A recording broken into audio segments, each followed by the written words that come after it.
dapat gawin upang maiwasan ang paggamit ng illegal na droga. So, happy tatamahong man. Ay mo kabalaka ron, makawali lagi taron.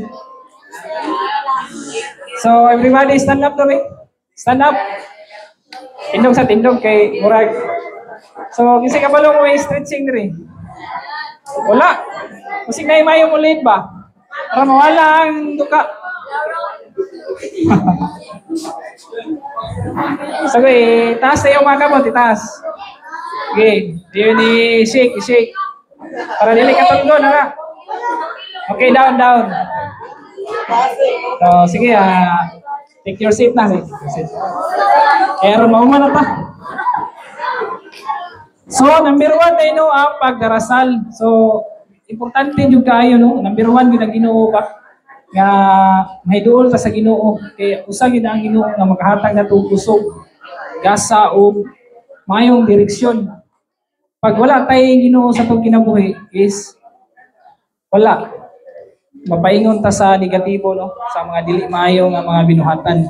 So number 1, put God first gid sa tuang kinabuhi sa tanan. Ikaduha is banding sa pamilya. So dapat lagi po tayo time nga makibanding sa tuang pamilya, no? Maski unsa ka busy. So night time Sabado, Domingo or Domingo nga walay trabaho atong ginikanan, depende na lang kun, no? So dapat lagi tayo banding, mag-picnic pa mo, or magtapok-tapok, kasagara, mga ligo, no? Mga ligo, o mag-outing-outing. So, number 1, gina siya. Kaya pawala po sa kalaay ba? So, ikatulo is, kilalanin ang mga kaibigan at nagkakasalamuha ng iyong anak. So, number 1, gina, no? Dapat atong yung ilhon na itong mga barkada, isa na itong mga peers, mga amigo. Kay once nga mag-amigo, taong dili maayong binuhatan, patilawon mo. Nga, doy, pray, bye, sa itawagan ninyo. Tilaw, tanim bye, kay talagsara kayo ni. Tanan ninyo kinabuhi nyo nga, makatilaw mo, so ayaw na lang yun. Mara gina-advise mo. Kay once nga makasulod mo ng butanga, isod na dyan kay igawas. Number 1, mag-ubag na itong kaugmaon, kaluyan na itong tuwang, kinikanan. Ato ang kaugmaon. So alamin at ibahagi sa iyong anak ang masamang epekto ng paggamit ng illegal na droga. So about na ni sa parenting, no? Guidance na niyang uban. So sumali sa mga extracurricular activities. So dapat sportsmanship kita. Sports activities, mga basketball, badminton. So okay kay na. Chess, sa ganahan magdulag chess. So, nindot na yan kay more on physical activities po, exercise po na siya para sa tuwang good and healthy living, no, lifestyle.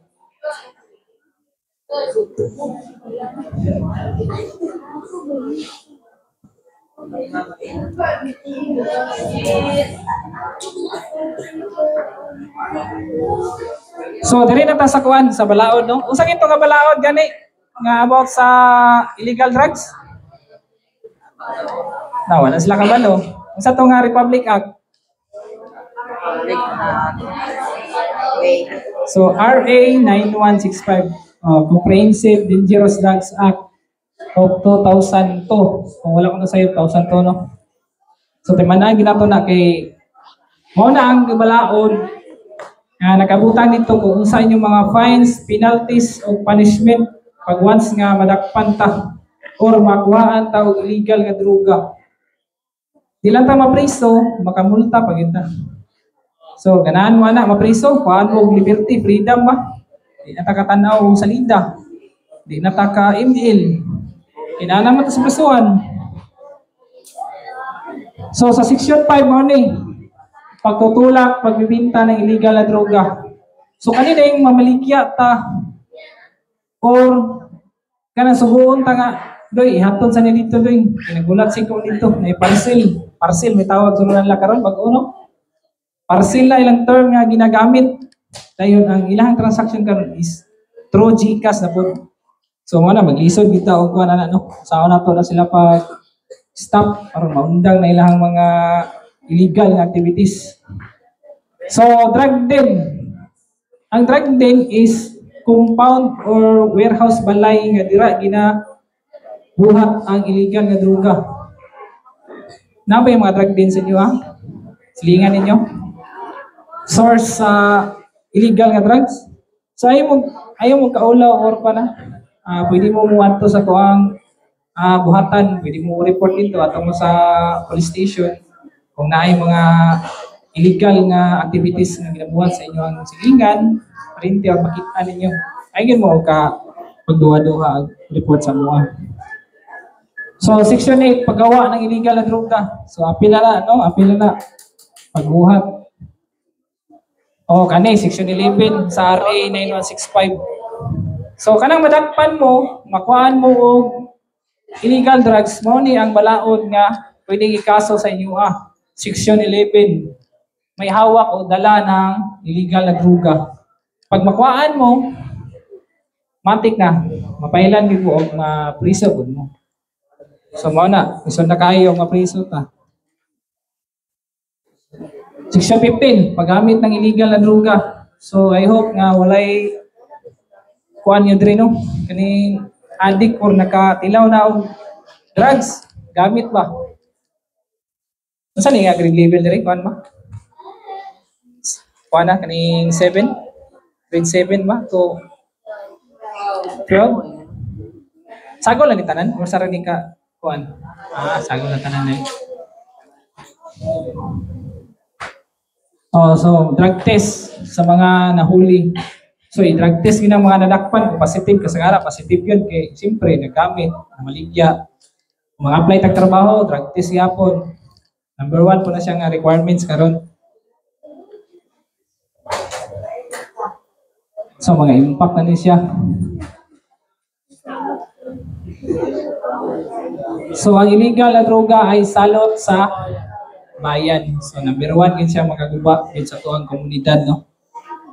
Number 1 nga cause sa pagpangawat, panulis, kung mahimo, mang-rape, rape ng anak, ang member sa pamilya, kay gubikan, lulong na sa illegal nga drugs. So, grabe kay epekto ang drugs yun, no?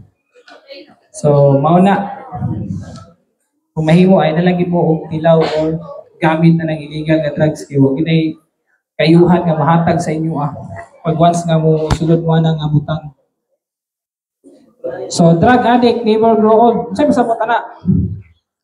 Kung addict daw ka, di daw kuno ka, matigulang.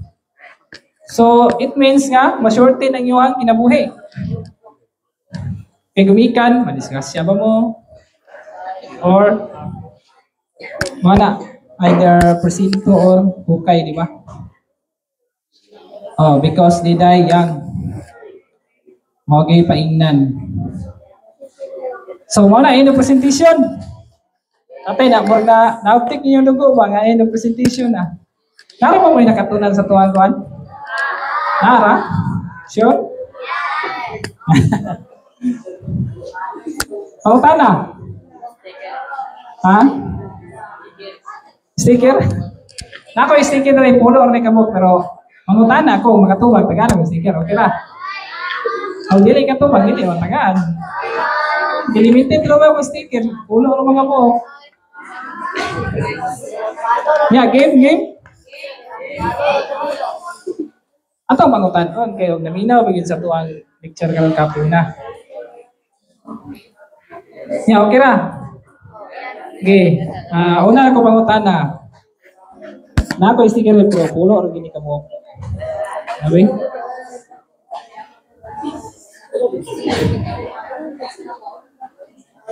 Tara, maro ni. Dami ka po. Sa buhat. Walo ra gid, walo. Walo ka. So ato mangutana ko So unsay kuan ning description aning about sa RA 9165. Kisay na kainom do? Wala. Also known as sawan. Wala yung makatubag. Misod ra? RA 9165 also known as saman. Kasi other tawag sa RA 9165. Title, kumbaga. Dili siya na-release. So wala, pass. Comprehensive Dangerous Drugs Act of 2002. So wala siya no. Mo na bali ipantay nga balaod para na sa illegal drugs, special laws. So mo na siya. So next na kong pangutana is kinsay makahatag og sample diri sa legal drugs o illegal drugs. Okay, dire tindog. Okay. Ikaw doy.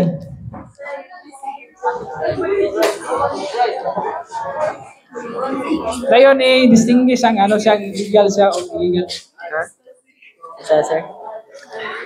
Paghatag og sample sa illegal drugs o legal drugs. Dayon i-describe kung anong legal siya o illegal. Kasi ang example ay sa legal drugs din no, kaya ng mga paracetamol, mga tambal na makaayon sa sakit. Kaya ganun sila kay legal na sila kay gi-approve na sila sa kung unsa dito sir.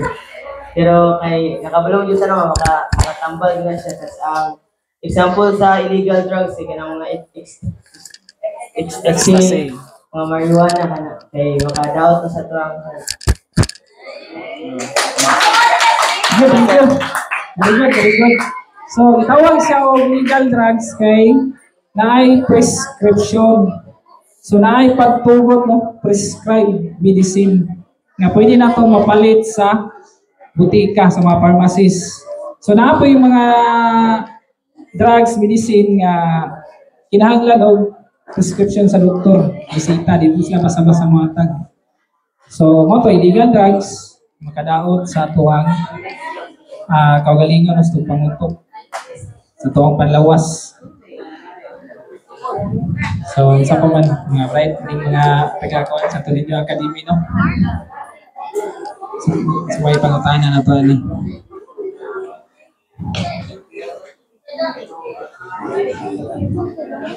So, paghatag o example nga nung adik ang usa ka tawo.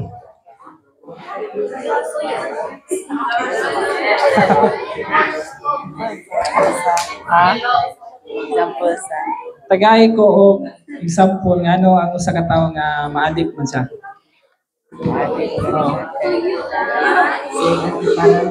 Ha? Sige, consider lang nato no.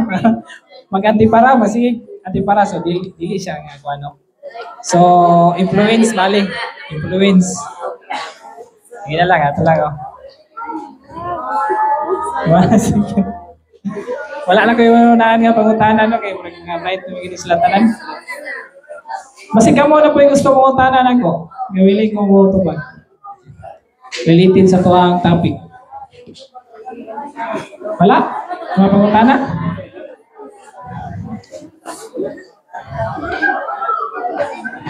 Sa pa ano? Wala taka-prepare sa mga pangutanan na to. Tagay ko ingredients sa pagbuhat ng shabu. Ingredients ganiha, di ba? Daghan man to. Tagay ko example isa. bato. Dili sa bato, no? Mali term, ang bato is term ang bato. Akong given is ingredients. Ingredients sa paghimo o shabu. Di ba daghan man to ganiha? Ako i-discuss. Sample. Okay, kinsay kanya? Play.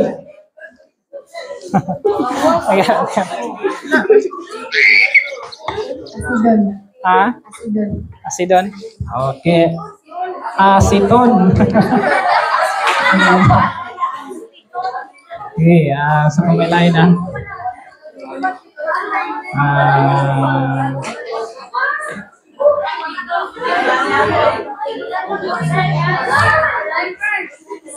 Okay. Can you please speak it in English? I don't know how to speak English because my English was so limited.